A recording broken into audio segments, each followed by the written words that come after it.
Leah Carroll, and this is Crash Course U.S. History, and today we'll be learning about Hurricane Katrina. Hurricane Katrina did more damage than any other natural disaster. Though it was only a Category 1 hurricane when it hit Florida, it was much stronger when it got to New Orleans. It hit New Orleans on August 29, 2005. The wind strength reached up to 125 miles per hour. The overall cost of the damage was somewhere between $96 and $125 billion, and about 300,000 homes were destroyed. The death toll was over 1,800.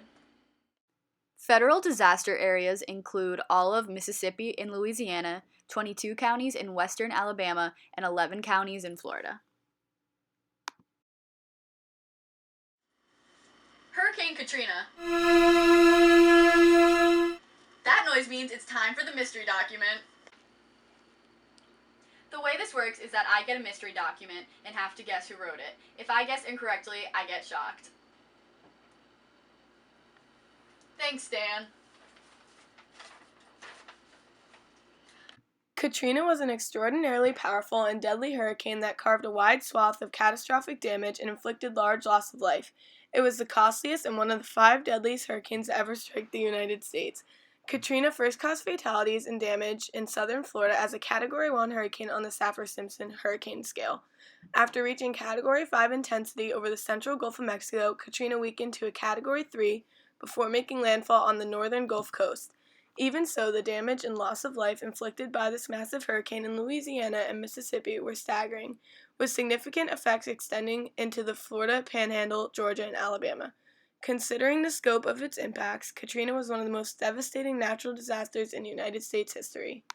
My guess is that President George W. Bush said this.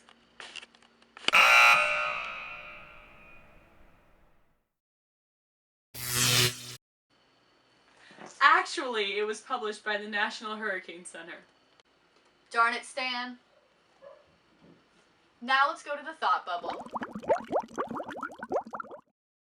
The reason New Orleans was at a particular risk due to Katrina is because the average elevation is about 6 feet below sea level and is completely surrounded by water. Over the course of the 20th century, the Army Corps of Engineers had built a system of levees and seawalls to keep the city from flooding. The levees along the Mississippi River were strong and sturdy, but the ones built to hold back local lakes and waterlogged swamps in the east and west section of New Orleans were much less reliable. Even before the storm, officials worried that those levees, built on sandy and erodible soil, might not withstand a massive storm surge. Neighborhoods that sat below sea level, many of which housed the city's poorest population, were at great risk of flooding. Meteorologists originally predicted Katrina to be a tropical storm until the winds were strong enough to qualify as a Category 1 hurricane as it hit landfall. It only grew from there. The Saffir-Simpson scale is used to rate the intensity of the hurricane. This scale ranges from 1 to 5, with 5 being the strongest and doing the most damage. To qualify as a Category 5, a hurricane must have winds greater than 156 miles per hour. The disaster recovery response to Hurricane Katrina included federal government agencies, such as the Federal Emergency Management Agency, or FEMA, state and local level agencies, federal and National Guard soldiers, non-governmental organizations, charities, and private individuals. Tens of thousands of volunteers and troops responded or were deployed to the disaster, most in the affected area, but also throughout the U.S. at shelters set up in at least 19 states. The Coast Guard rescued around 34,000 people in New Orleans alone, and many regular Americans captained boats, offered supplies and shelter, and did whatever they could to help their fellow survivors. Still, the government, more particularly the federal government, seemed caught off guard. The Federal Emergency Management Agency took several days to establish their services in New Orleans, and even then seemed to not have a functioning plan of action. Most officers seemed unaware of just how bad things were on the Gulf Coast. The government failed to know how many people were stranded or missing, how much food, water, and supplies was needed, and how much property had been damaged. Katrina had left what one reporter called a total disaster zone in which people were getting absolutely desperate. The National Guardsmen came to the affected areas and helped with the relief effort.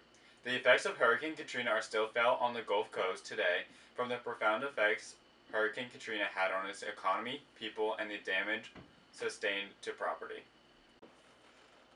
Hurricane Katrina represents the failure of the United States government to effectively warn its inhabitants of the danger involved with the oncoming weather. This tragic mistake cost almost 2,000 lives. The effects of Katrina are still felt today by the greater New Orleans area, and they are slowly recovering from the greatest natural disaster in the history of the United States.